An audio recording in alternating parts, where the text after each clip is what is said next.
Sabi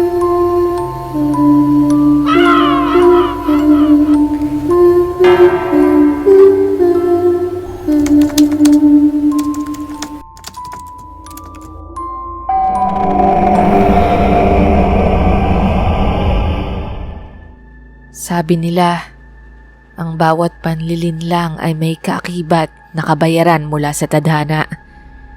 Pero sa ilang pagkakataon, hindi lang kapalaran ang naniningil, kundi mismong mga taong minsang naging biktima. At kapag tao na ang humusga, madalas ay mas mabigat pa ang balik kaysa sa parusa ng langit.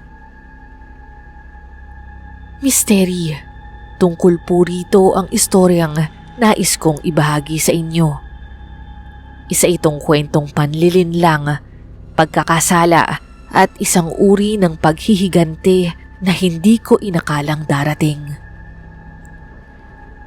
Ako nga po pala si Edwin. Sa darating na buwan ay 74 na ako. Hindi ko po sana isasalaysay ang karanasang ito kung hindi dahil sa aking anak. Isa po siyang masugid na tagapakinig ng inyong programa. Malaki po ang ipinagbago ng buhay namin matapos ang karanasang ito. Kaya't naisipan niyang ibahagi ito sa inyo para magsilbing aral sa mga tao. Muli, ako po si Edwin at ito po ang aking kwentong kababalaghan.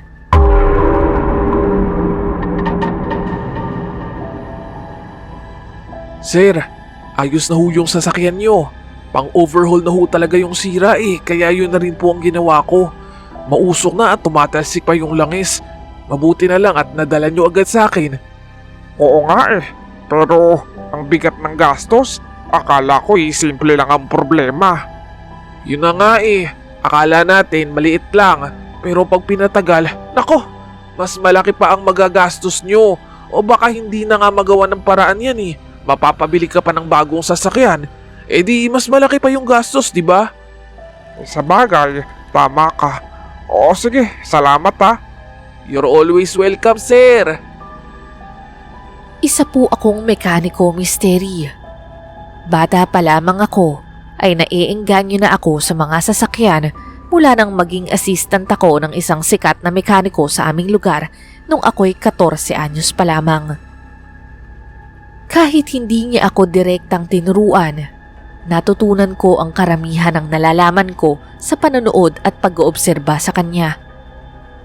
Pero sa tagal ng panonood ko sa kanya, isang bagay ang tumatak sa isip ko. Kapag sobra kang mabait at tapat sa ginagawa mo, hindi ka aasenso. Yan ang paniniwalang dumikit sa akin noong ako'y naninilbihan pa kay Mang Dado. Napakabait niya at sobrang tapat sa mga customer niya. Kung ano lang ang kailangan, yun lang ang sinisingil. Hindi siya marunong dumiskarte, kaya laging kapos sa buhay. Tumanda siyang mahirap at namatay ring mahirap. Sa murang edad noon, misteri, nasabi ko sa sarili kong ibang landas ang tatahakin ko. Edwin, sabi mo nung una sa akin, ang problema lang ng sasakyan niya barado yung vacuum kaya hindi makalabas ang pressure ng makina.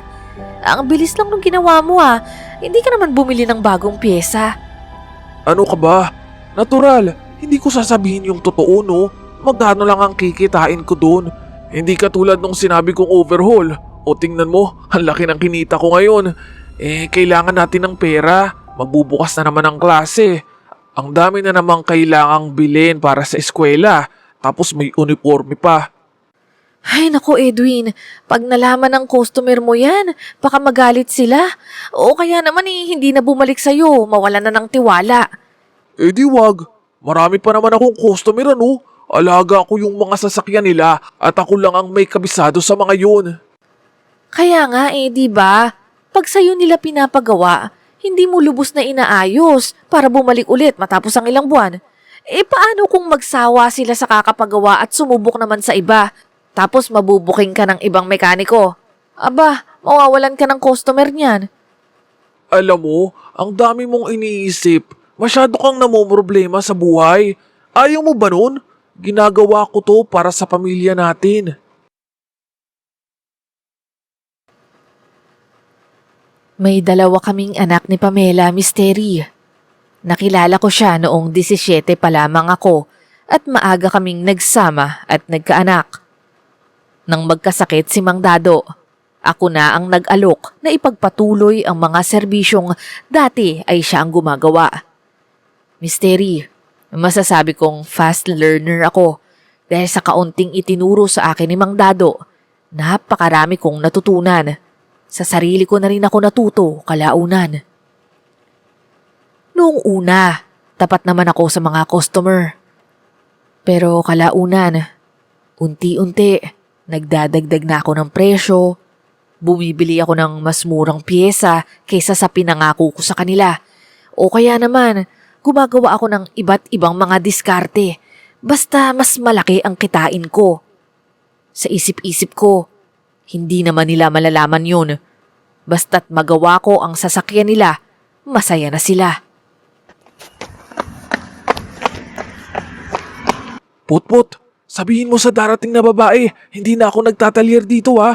Sabihin mong lumipat na ako ng bahay. Ha? Bakit? Sino ba yun, kuya?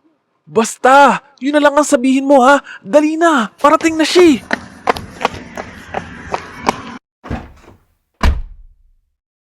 Dali-dali akong nagtago sa loob ng sasakyang ginagawa ko. Namataan ko kasi si Shirley, yung jowa ko na nakilala ko sa isang KTV na pinupuntahan namin ng mga barkada ko. Pinangakuan ko siya noong lasing ako na iaalis ko siya sa trabahong yon at magsasama na kami. Oo, Misteri, nakakahiyaman pong aminin. Kahit may asawa't anak na ako, nambababae pa rin ako. Asa na si Edwin? Ilabas niyo yung lalaking yan. Ay ma'am, sino ho sila? Customer niya ho ba kayo? Ako lang naman ang girlfriend niya. Asan ba siya at kailangan ko siyang makausap? Wala po siya dito. Lumipat na po siya ng bahay. Kaya sa ibang lugar na siya nagtatalyer. Ano? Buisit talagang lalaking yun. Nag-resign ako sa trabaho dahil nangako siyang magsasama kami at gagawin niya akong prinsesa. Tapos ngayon, bigla na lang mawawala na parang bula. Manloloko talaga yun. Pasensya na po ma'am. Wala po akong alam. Buisit! Makarma sana siya. Sabay alis nito palayo. Dahan-dahan naman akong lumabas sa sasakyan nang masiguro kong wala na ang babae. Kakamot-kamot ulo si Potpot nang harapin muli ako. Grabe, pinigla mo naman ako, Kuya Edwin. Muntik na akong mabulol sa sobrang kaba. Nakakatakot yung babae. Matapang talaga yon si Shirley. Kaya nga tinaguan ko na eh. Baka makatikim pa ako ng sampal. Pero, kuya, buti wala dito si Ate Pamela. Kundi, malalagot ka kapag nalaman niya. Kaya nga eh, mali talaga na dinala ko si Shirley dito. Dapat talaga sa ibang lugar na lang eh. Eh kuya, malalaman at malalaman din niya ni ate. Baka iwan ka nun, sige ka. Alam mo namang katuwaan lang yun, Pot. Hindi naman ako seryoso sa mga yun. Siyempre, ang mahal ko pa rin eh yung misis ko. Ang tawag sa mga yun, side chick. Para may thrill naman sa buhay. Yun ang paniniwala ko noon, Misteri.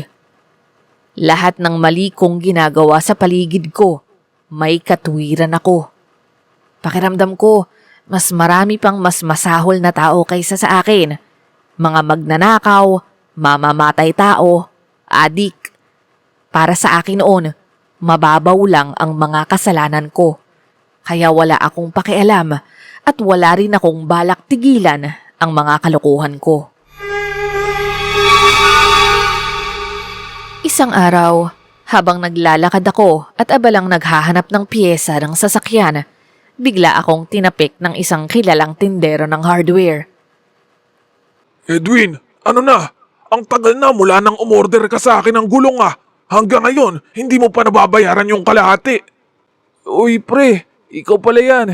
Pag natapos ko na yung huling ginagawa ko, makakabayad na ako sa'yo. Promise. Ang tagal-tagal na nun! Sa oras na to, siguradong natapos mo na yung sasakyan na yon at matagal mo na akong nabayaran. Pero hindi mo lang talaga ako binayaran, yun ang sabihin mo. Pasensya na talaga. Ang totoo niyan, nagamit ko kasi yung pangbayad noon. Nagkasakit kasi ako. Siguraduhin mong totoo yung alibay mo. Baka mamaya magkasakit ka ng totoo niyan. Napatango na lamang ako noon, Mystery. Ang totoo, iniiwasan ko talaga na dumaan sa pwesto nila. Umikot pa nga ako sa ibang kalye para lang hindi niya ako makita. Pero sa hindi inaasahan, nakita pa rin niya ako.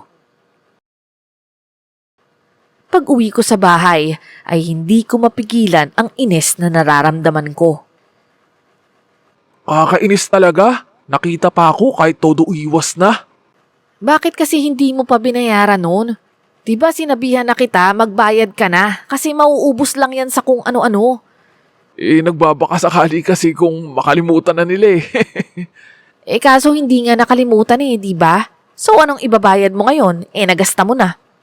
Ang sabi ko naman, sa susunod ko na lang babayaran Puro ka susunod. Paano ka pa makakabili sa kanila kung may utang ka? Baka pati ibang bilihan ng pyesa, hindi ka napagbilan dahil sa ginagawa mo. Marami namang ibang bilihan dyan. Alam mo, ang laki na naman ng problema mo. Kung lahat ng bagay po problemahin mo, ikaw lang ang mas stress niyan. O ito, kain tayo sa paborito mong karinderya para manahimik ka na. Tuwing nagkakaroon ako ng aberya, lagi na lang akong sinasabo ng sermon ni Pamela. Sa aming dalawa, siya yung masyadong matino sa buhay. Masasabi kong maayos naman ang trabaho niya bilang call center agent. Ang totoo, madalas nga siya ang sumasalo kapag kinukulang ako.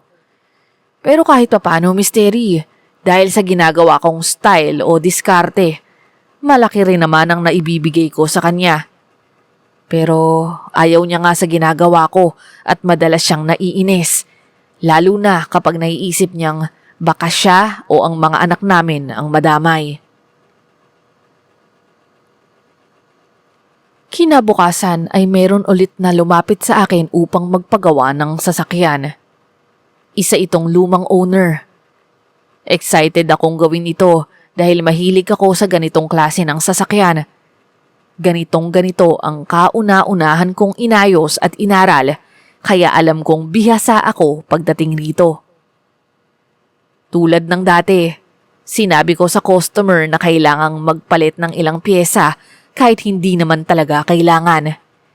Nililinis ko lang yung mismong pyesa nila at naniniwala naman sila na bago yun. Nagpapakita ako ng luma at sirang pyesa na tinatago ko para makumbinsi silang yun ang galing sa sasakyan nila. Pero ang totoo, isang pyesa lang naman talaga ang kailangang palitan sa kanilang sasakyan. Sir, okay na ho itong owner nyo. Kitang-kita nyo naman ho. Bagong-bago yung mga pyesa. Oo nga, ayos talaga. Tama yung pinsan ko na nirekomenda ka sa akin. Magaling ka nga raw. Hindi naman sir. Sadyang magaling lang akong tumingin ng problema ng sasakyan. O sige, eto na yung bayad ko. Sinobrahan ko na yan ha. Tsaka ito rin yung pansit para sa'yo. Uy, salamat naman ho. Nag-abala pa kayo. Hindi, nadaanan ko lang kanina nung nagmerienda ako. Kaya naisip kong bumili ng extra. O sige, mauna na ako ulit. Salamat. Tuwang-tuwa ako noon dahil sa magandang kita. Sunod-sunod ang mga nagpapagawa sa akin. Kinagabihan, bumili ako ng lechong manok at ice cream para sa mga anak ko at kay Pamela. Sa bahay, naabutan ko noon na nagwawalis ang aking biyenan na si Nanay Nelly. Kasama namin siya sa bahay at siya ang nagbabantay sa mga anak namin habang nasa trabaho kami ni Pamela. Mano po, Nay? Wala pa si Pam? Andyan na sa loob. Nagpapahinga lang at halos kararating lang din niya. Ikaw, bakit medyo ginabi ka ata? May dinaanan pa ho ako. Tara Nay, kain na tayo ng hapunan. Nag-uwi ako ng manok at ice cream. Mukhang kumita ka na naman ng malaki ah. Sino na naman kaya ang niloko mo ngayon? Grabe naman Nay, wala naman ho. Maayos kaya akong magtrabaho. Ang mga customer ko ho, umuwi ng masaya. Sus! Tapos ilang araw lang luhaan na sila. Ako, Edwin, nag-aalala lang ako sa'yo. Baka naman minsan may sumugod na sa'yo roon dahil sa sobrang galit. Maawa ka sa mga anak mo kapag may nangyari sa iyo. Ay nako, ngayon alam ko na kung saan nagmana si Pamela sa sobrang palaisip. Sa inyo pala yun Nay. O siya sige, maghahain na ho ako. Sa inyo ko ibibigay ang thigh part ng manok ha. Alam kong yun ang paborito niyo Ay, ngingiti na yan si Nanay. Si Nanay Nelly, kahit mahilig ding manermon tulad ng kanyang anak, ay sobra nang napamahal sa akin. Maaga kasi akong iniwan ng nanay ko, kaya naging palaboy ako nung bata. Nagtrabaho ako bilang alalay o kung ano-ano para lang mabuhay. Hanggang sa makilala ko nga si Mang Dado, na kumupkup sa akin at itinuring kong ama. Ngayon naman na napangasawa ko si Pamela, nagkaroon ako ng itinuturing na ina sa katauhan ni Nanay Nelly. Kaya kahit sinesermonan niya ako, musika iyon sa aking tenga. Yun nga lang misteri, hindi ko sila pinakikinggan. Dahil magkaiba nga ang pananaw ko sa kanila. Ayoko kasing habang buhay maghirap.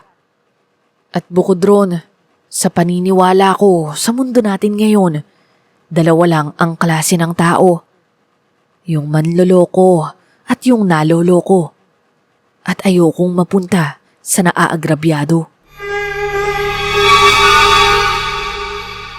Habang kumakain kami, biglang nagring ang telepono at agad ko itong sinagot sa pag-aakalang baka isa na naman itong customer na gustong magpagawa ng sasakyan. Hello? Sino to? Sa wakas, nakontak din kita. Aba, lolokohin mo pa talaga ako na lumipat ka na ng bahay. Wrong number ata kayo. Anong wrong number? Hoy Edwin, kilala ko ang boses mo. Alam kong ikaw yan. Huwag kang ang maangan. Dahil sa kakaibang kilos ko sa tawag ni Shirley, agad namang nahalata yun ni Pamela. Lumapit siya sa akin at nag-usyoso. Sino yan? Wala. Wrong number lang. Akin na nga, ako kakausap. Wag na nga. Okay na. Nagkamali lang ng tawag. Pero mukhang hindi siya kumbinsido. Kaya bigla niyang inagaw ang telepono sa akin at pinandilatan ako ng mata. Wala na akong nagawa noon. Kinausap niya agad ang nasa kabilang linya. Hello? Sino hong hinahanap mo? Si Edwin nga. Kausap ko na siya kanina eh. Sino ka ba? Ate niya? Ate? Hello, miss. Ang kausap mo ngayon, asawa ni Edwin. Ikaw, sino ka ba? Huwag kang ang magpanggap. Walang asawa si Edwin. Ang sabi niya sa akin, binata siya. Plano na nga niyang magsama kami eh. Kaya nga pinag-resign niya ako sa bahay. Talaga? Jowa ka pala ng hinayupa kong asawa. Sige, pagbibigyan ko kayong magsama. Pero humanda kayo kapag kinasuhan ko kayo, magkita kayo sa kulungan at doon kayo magsama. Teka. Bakit akong inaaway mo? Asawa mo naman ang nagsabing binata siya. Nawala na nga ako ng trabaho eh. Tapos, wala naman kung may asawa na pala siya. Walang niyang lalaki yan. Mabuti pa, maghanap ka na lang ng binata na mas bagay sa'yo. Sa susunod, huwag ka agad magpapaniwala sa mga katulad nitong manggagancho, manloloko, babaero. Yun ang gabing parang binagsakan ako ng langit at lupa. Sa harap ng mga anak ko, nalaman nilang lahat ang kalokohan ng kanilang ama. Ang anak kong babae na ang tingin sa akin ay tagapagtanggol niya. Napaiyak na lang sa sobrang pagkadismaya. At ang bunso kong lalaki na tinitingal at iniidolo ako, mukhang nawalan na ng bilib sa akin. Pam, Han, please, huwag ka nang magalit. Huwag na kayong umalis. Mahal na mahal ko kayo. Maawa kayo sa akin. Talaga ba, Edwin? Kami pa ba ang dapat maawa sa'yo? Eh ikaw, naawa ka ba sa akin habang lumalandi ka sa babae mo? O kahit man lang sa mga anak mo? Naawa ka ba? Sobra silang nasasaktan ngayon. Kaya nga ako humihingi ng tawad eh. Sorry na. Hindi naman seryoso yun eh. Ikaw ang tunay kong mahal. Wala akong balak seryosohin yung mga yun. Kaya nga iniwan ko na siya eh. Nakakahiya ka? Ano ba tingin mo sa mga babae? Ganon ka baba? Iiwan mo na lang parang basura kapag sawa ka na? Akala mo matutuwa ako sa sinabi mong yan? Alam mo, mas lalo mo lang pinatunayan sa akin kung gaano ka kawalang karespeto at pakialam sa nararamdaman ng iba. Pero nangangako ako. Hindi ko na uulitin. Please, huwag na kayong umalis. Pero hindi ko na napigilan ang asawa ko. Lahat sila nag-alsa balutan. Sa isang iglap misteri, umalis ang mga mahal ko sa buhay. Naalala ko pa ang sinabi ni Nanay Nelly sa akin bago tuluyang lumabas ng pintuan. Edwin, akala ko ibang tao lang ang niloloko mo. Pero hindi ko akalaing magagawa mo iyon kahit sa sarili mong pamilya.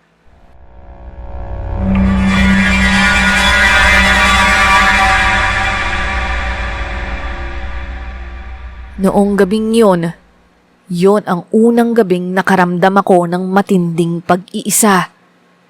Hindi lang pisikal, kundi emosyonal. Dati-rati, kahit saan ako mapunta o maglakbay, kaya kong matulog mag-isa sa kama dahil alam kong may asawa't anak akong naghihintay sa akin. Pero ngayon, wala na sila.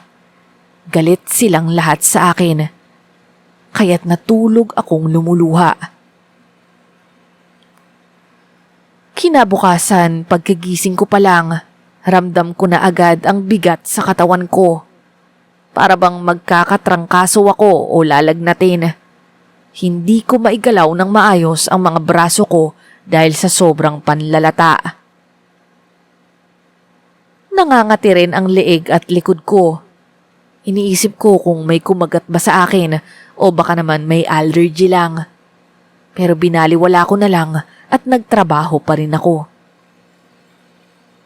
Nang tanghali, habang nagpapahinga, iniisip ko kung kakain ba ako ng tanghalian o hindi na. Masama pa rin kasi ang pakiramdam ko at wala akong gana. Napatingin ako sa kabilang kalsada at naaninag ko ang isang taong nakatingin sa akin. Pero dahil nanlalata ako noon, malabo na ang paningin ko. Hanggang sa unti-unti na nga itong nagdilim, hinimatay na pala ako. Pagmulat ko ng mata, nakita ko si Potpot na pinapaypayan ako. Nakahiga ako noon sa gilid ng talyer. Kuya Edwin, gising ka na pala. Ano, kamusta pakiramdam mo? Masakit ang ulo ko. Nanlalata ako. Gusto mo ba dali na kita sa ospital? Okay lang ako. Kaya ko pa naman to. Baka kailangan ko lang ng pahinga. Sigurado ka ba dyan? Kasi... Bakit? Ano ba yun? Ang pula ng mata mo. Tapos yung leeg mo. Namamaga. Doon ko nga kinapa ang leeg ko, Misteri. Sobrang sakit at ang init-init ng pakiramdam nito. Dahil doon, nagpasama ako kay Potpot pa uwi. Kaya ko namang lumakad at kumain, pero nanlalata lang talaga ako. Sinabi ko sa kanya na kung sakaling hindi pa rin aayos ang pakiramdam ko sa mga susunod na araw, ay magpapasama ako sa kanya sa doktor. Magdamag akong nakahiga at tubig lang ang iniinom ko. Sandali lang akong bumangon para umihi, pero laking gulat ko nang makita ko sa salamin ang gilagid ko na dumudugo. Nagpanik ako at parang gusto ko nang sumugod sa ospital nang maya-maya ay may narinig akong pumasok sa pintuan.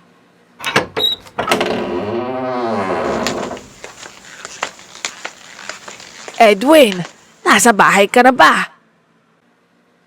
Si Nanay Nelly pala. May dalang plastik at payong sa kamay niya. Nay, mabutit dumating kayo. Anong nangyari sa'yo, iho? Napaaway ka ba, ha? May bumugbog ba sa'yo? Wala po, Nay. Hindi ko alam kung anong nangyayari sa akin eh. Teka, ano ba yung lumalabas sa leeg mo? May pigsa ka yata. Kinapa ko ang tinuturo ni Nanay Nelly. At laking gulat ko, Misteri. May malaking umbok nga sa leeg ko. Biglang tumindi ang hapdi na nararamdaman ko. Pero kahit ganon, kinapa ko pa rin at parang may nararamdaman akong gumagalaw. Dahan-dahan ko itong hinugot. Misteri, isang malaking insektong tila ipis. Dahil sa sobrang gulat, nagdilim na naman ang paningin ko at bumagsak ako sa sahig. Pero saglit lang, natauhan din agad ako. Nay, anong nangyayari sa akin? Tulungan niyo ko. Anak, malakas ang kutob ko. May nambarang sa iyo. Ano ba kasi ang pinanggagawa mo, bata ka? Nay, natatakot ako. Tulungan mo ko. Aray! Aray! Misteri, sobrang sakit ng kamay ko. Parang pinipiga at binabali ang mga buto nito. Naghihiyaw ako sa sakit, kaya napagdesisyonan ni Nanay Nelly na humanap ng albularyo. Pero bago siya umalis, kumuha muna siya ng palanggana at pinuno ito ng tubig na puro yelo. Doon niya inilagay ang kamay ko para kahit papano'y maibsan ang sakit na nararamdaman ko.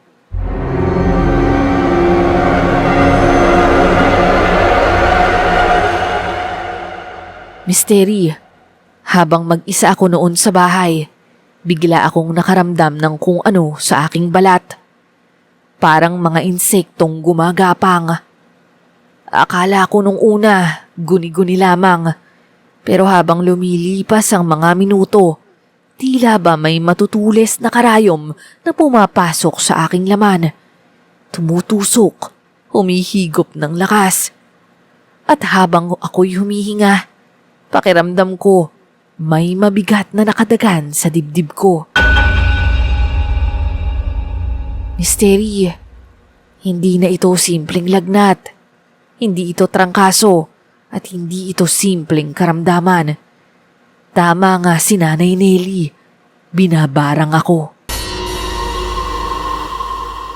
Maya-maya pa, sumakit ang ulo ko. Napakabigat, parang binibiyak. Habang pilit akong bumabangon, para naman akong hinihigop ng kama. Ang katawan ko, sobrang nanghihina. Nanginginig pati ang mga daliri ko sa paa. Malamig din ang kamay ko, pero pawis na pawis. Doon ko napansin, nangingitim na ang mga kuko sa kanang kamay ko. Ilang segundo lang ang pagitan, pero tila may sumisip-sip ng buhay ko. Sinubukan kong sumigaw, pero walang lumabas sa bibig ko. Hindi ako makapagsalita, Misteri, at nagsisimula na akong mahirapan sa aking paghinga. Habang wala akong magawa na nakahiga sa aking kama, may narinig akong bulong. Mahina, pero paulit-ulit. Magbabayad ka. Magbabayad ka. Nawawalan na ako ng pag-asa at mukhang tutuluyan na ako ng kung sino man ang bumabarang sa akin nang biglang nagbukas muli ang pinto. Dumating na pala si Nanay Nelly kasama ang isang matandang lalaki.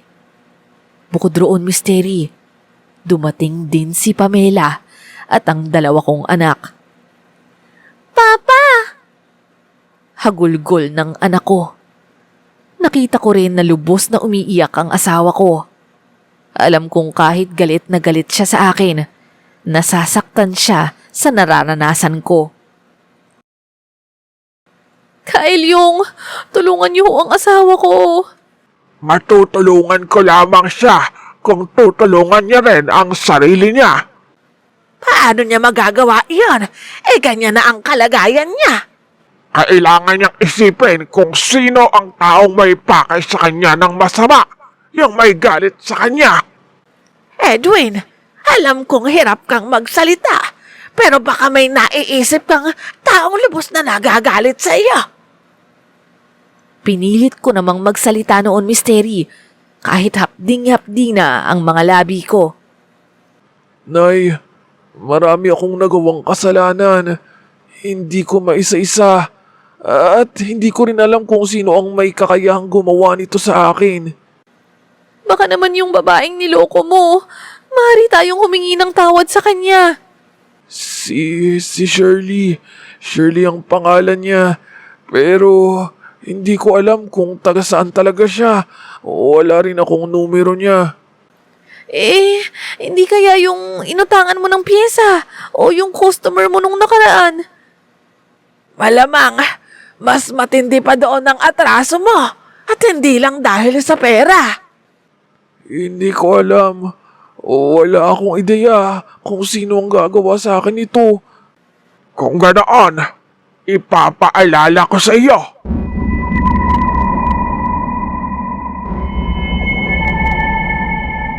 Kumuha ang albularyo ng isang malaking mangkok mula sa bitbit niyang malaking bag. Nilagyan niya ito ng mga tuyong dahon, itim na pulbura at dugo mula sa aking sugat. Hinalo-halo niya ito habang may binibigkas na orasyon. Ako naman noon ay pawis na pawis, pero lamig na lamig din. Hindi na talaga ako nakakagalaw bukod sa aking mga mata at bibig. Sina Pamela at ang mga anak ko naman ay nagyayakapan sa gilid. Umiiyak. Naaawa ako sa kanila dahil alam kong takot na takot sila sa nasasaksihan nila. Maya-maya, ang mangkok ay biglang naglabas ng usok. Kumukulo ang tubig na naroon habang nakatitig ng mabuti rito si Kyle Yung. Isang sasakyan ang nakikita ko. Kotseng pula. Yan ang lumalabas rito. Ang dami kong ginawang kotseng pula. Hindi ko na matandaan kung kanino yan. Isang pamilya. Nanay, tatay, at 2 anak. Maya-maya, bigla niyang hinampas sa sugat ko ang bungkos ng dahon na hawak niya. Aray! Napakasakit, Misteri, kaya napahiyaw ako. Hindi mo pa rin naaalala. Ang mag-anak, puro duguan, wala nang buhay. Diyos Mia, may napatay ka bang tao, Edwin? Wala, Nay. Wala akong sinasaktang tao. Pero lumabas rito na meron. Hindi lang sila basta nasaktan. Namatay sila. Lalong tumindi ang nararamdaman kong sakit noon, Misteri. Nawawala na ako sa ulirat. Umiikot na ang paningin ko sa paligid. Hindi ko rin napigilang sumuka. At nagkalat ang itim at pulang suka sa dibdib ko. May gumagapang panauod, ipis, langaw, at kung ano-ano pang mga insekto. Nakikita kong takot at nag-iiyakan ang mga anak ko. Pero lumapit pa rin sila sa akin. Papa, lumaban ka. Alam naming mabuti kang tao. Anak, patawad. Tama ang albularyo. Masamang tao ang tatay mo. Marami akong inagrabyado. Pero Papa, hindi ka naman pumapatay, di ba? Wala kang ginagawang ganon. Manong albularyo, Parang awa niyo na. Pagalingin niyo po ang papa ko. Mga anak, Pamela, patawad sa mga kasalanan ko sa inyo at gusto ko ring humingi ng tawad sa lahat ng nagawan ko ng kasalanan noon. Sa sobrang dami, hindi ko na mabilang. Pero maaaring dahil nga sa panloloko ko sa kanila, baka nga merong napahamak. Sa puntong yun, nagpatak ng lusaw na kandila sa dibdib ko si Kaelyong. Sa sobrang sakit ng buong katawan ko, hindi ko na naramdaman ang paso na dala ng kandila. Natatalo ito ng matinding sakit ng barang. Nang dahil sa panloloko mo, may napahamak na mga tao sa iyo. At sila ang naniningil sa iyo ngayon upang maipaghiganti ang kanilang sinapit. Kung ganun, tinatanggap ko po ang higanti nila sa akin. Mas mabuti na yun kaysa pamilya ko pang maghirap. Ako na lang, ako naman talaga ang may mali. Pero Papa, hindi mo naman kagustuhan yun, di ba? Hindi mo sinasadya. Pero princess anak, kahit hindi ko sinasadya, malaki pa rin ang papel ko sa sinapit nila kung sino man sila. Pero maniwala kayo o hindi, wala akong ginustong kapahamakan ng iba. Aray! Aray! Ang sakit!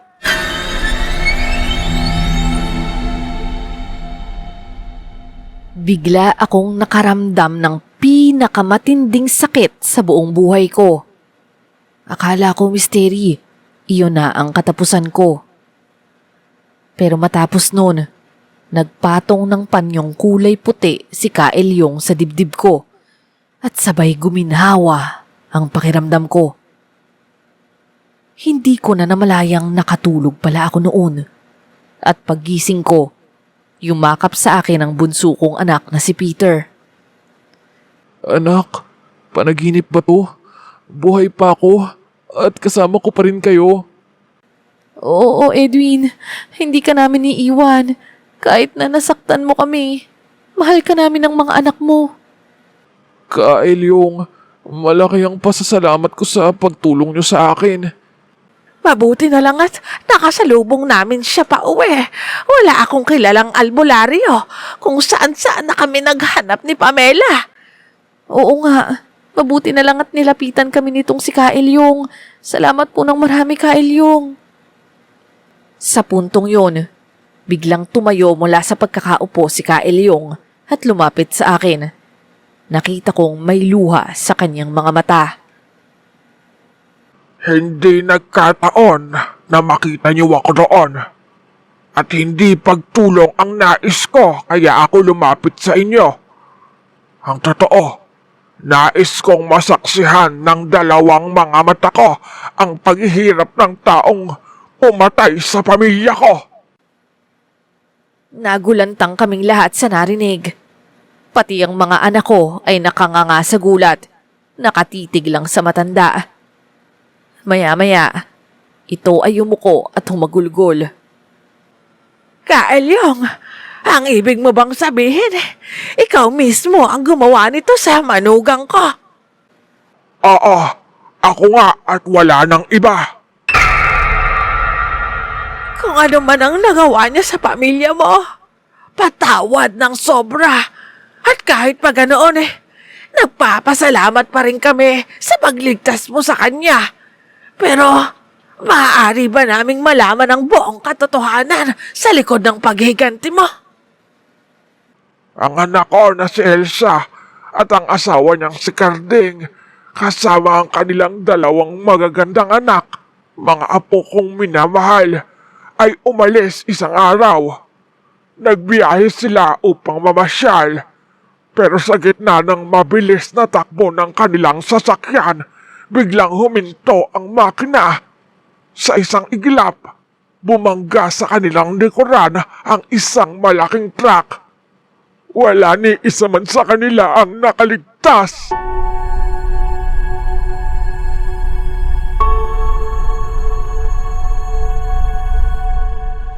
napag-alamanan sa investigasyon na luma at sira ang makinang ginamit. At agad kong naisip si Edwin. Siya ang kinukwento at ipinagmamalaki noon ni Carding na siyang gumawa sa kotse. Ayon rito, bagong makina raw ang kinabit para sulit ang halaga. Edwin, natatandaan mo na ba? Oo, natatandaan ko na po. Ang pulang kotse na ginawan ko ng remedyo. Pinalabas kong bago ang makina. Nilinis. Inayos-ayos. Pero hindi ko talaga pinalitan. Hindi ko po naisip na gano'n ang magiging bunga. Patawad. Dapat talaga akong parusahan ng ganito. Mamamatay akong tao. Todo hagulgol ako noon, Misteri. Halos malunod ako sa sarili kong luha. At ginoon din ang lahat ng kasama ko sa loob ng bahay. Nang makita ko ang mga anak mo, pumasok agad sa isip ko. Hindi nila kailangan ng isang manlolokong amang katulad mo. At hindi ka karapat-dapat magkaroon ng pamilyang gaya nila. Pero dahil sa humingi ka ng tawad, tinanggap ko. Sapat na sa akin na malaman mong malinaw sa'yo ang kasalanan mo. Dahil alam kong kung maghihiganti ako, magagalit din sa akin ang anak at mga apo ko. Ayokong maging tulad mo. Hindi rin ako mamamatay tao. Hinawakan ko naman ang kanyang kamay at inilapit sa aking noo habang ako'y patuloy na umiiyak. Kaelyong, patawarin niyo ako. Patawarin ako ng anak niyo, ng asawa niya, at ng mga apo niyo, at lahat ng mga nagawan ko ng kasalanan. Hindi ko talaga ginusto yung nangyari. At sana, mapatawad pa ako ng Diyos sa lahat ng kasalanan ko. Mula noon, Misteri, isang napakalaking aral ang aking natutunan. At ito'y panghahawakan ko habang buhay. Hindi ko inakalang ang panlolokong akala ko'y simpleng bagay lamang ay naging dahilan pala ng pagkasawi ng buong pamilya. Nakapatay ako. Pagkatapos kong gumaling, bumalik kami sa normal naming buhay. Parehas, pero ibang-iba. Dahil malaki ang ipinagbago ng pananaw ko sa buhay. Nagbago ako ng lubos at simula noon, hindi na ako kailanman ng gancho muli. Hindi man kalakihan ang kinikita ko, mas magaan sa loob ko ang walang taong niloloko. Buwan-buwan din kaming dumadalaw sa puntod ng pamilyang nawala dahil sa akin. Madalas naming masabayan noon si Kaelyong at inaanyayahan na rin namin siya sa bahay paminsan-minsan.